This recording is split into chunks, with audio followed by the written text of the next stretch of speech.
The story I'm going to tell happened to me when I was 18 and doing my mandatory military service in Colombia. This was in 2012.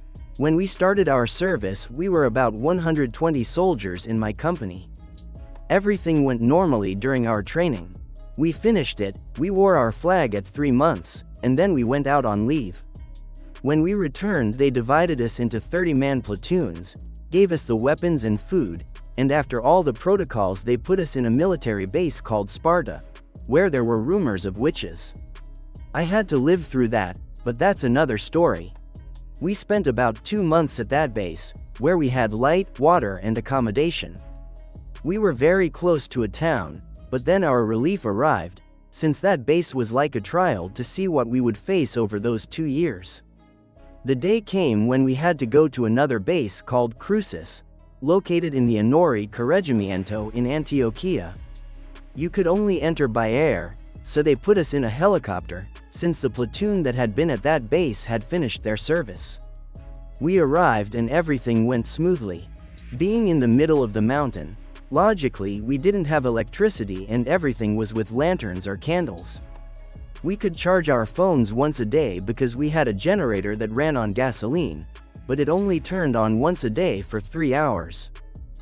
Days passed and I decided to be the rancher, the one who cooks. It's worth mentioning that we slept in bunkers, underground, to avoid grenade attacks. I remember waking up to make breakfast at around 4 in the morning.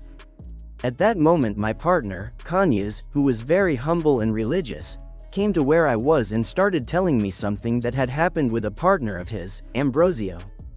This happened in the bunker where they slept. There were 5 soldiers. That night they were lying down talking in total darkness when suddenly Ambrosio started hitting a box, then scratching the earthen walls and grunting in a very terrifying way. Immediately the others ran out, scared to death, but Cañas gathered his courage and went back into the bunker and started to pray Psalm chapter 91. After that, his partner fell into a deep sleep. When I heard that, my first impression was uncertainty. As the saying goes, you have to see to believe, so I told him that the next time something like that happened he should let me know. Days passed and everything went by with absolute calm.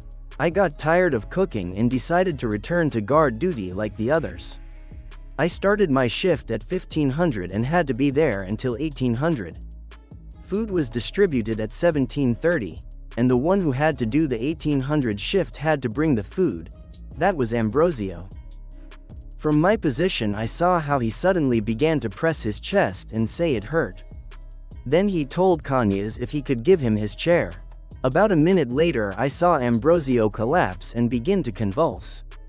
A lieutenant and a professional soldier were able to help him. They thought it was an epileptic fit. It was impressive. They put alcohol on him, but he didn't respond. He stayed in the same state.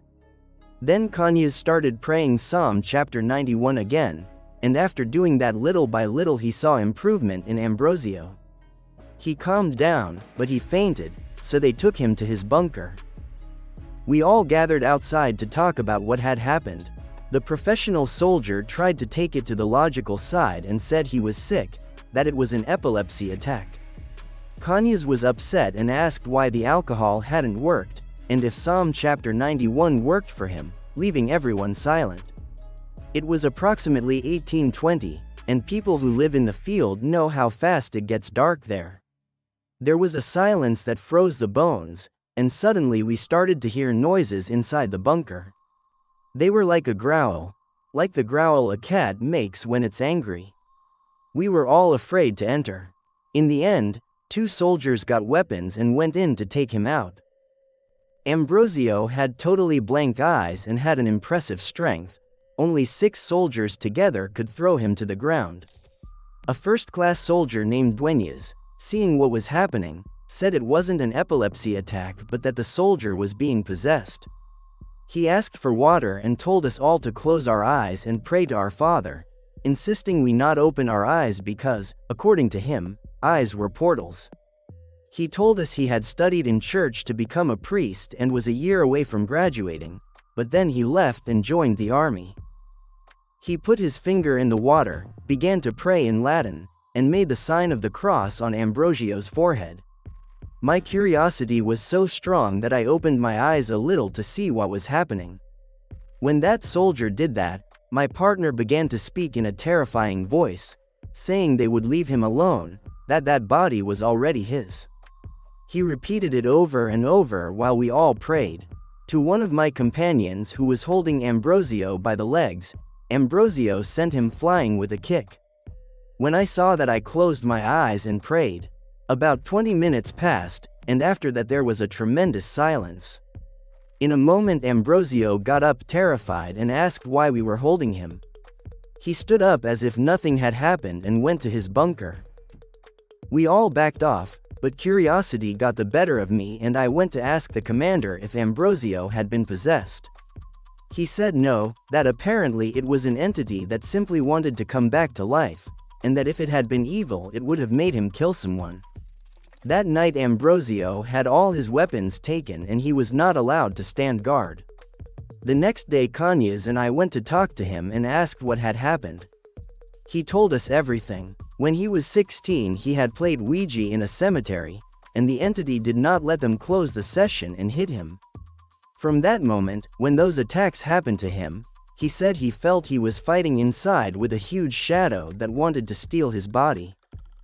Everything was reported to the battalion, and after 2 days they sent a helicopter to take Ambrosio out of the area. I want to emphasize that helicopters only entered the operational area on the 5th and 28th days and only to carry food, so imagine how it was that after 2 days they entered just to remove a soldier.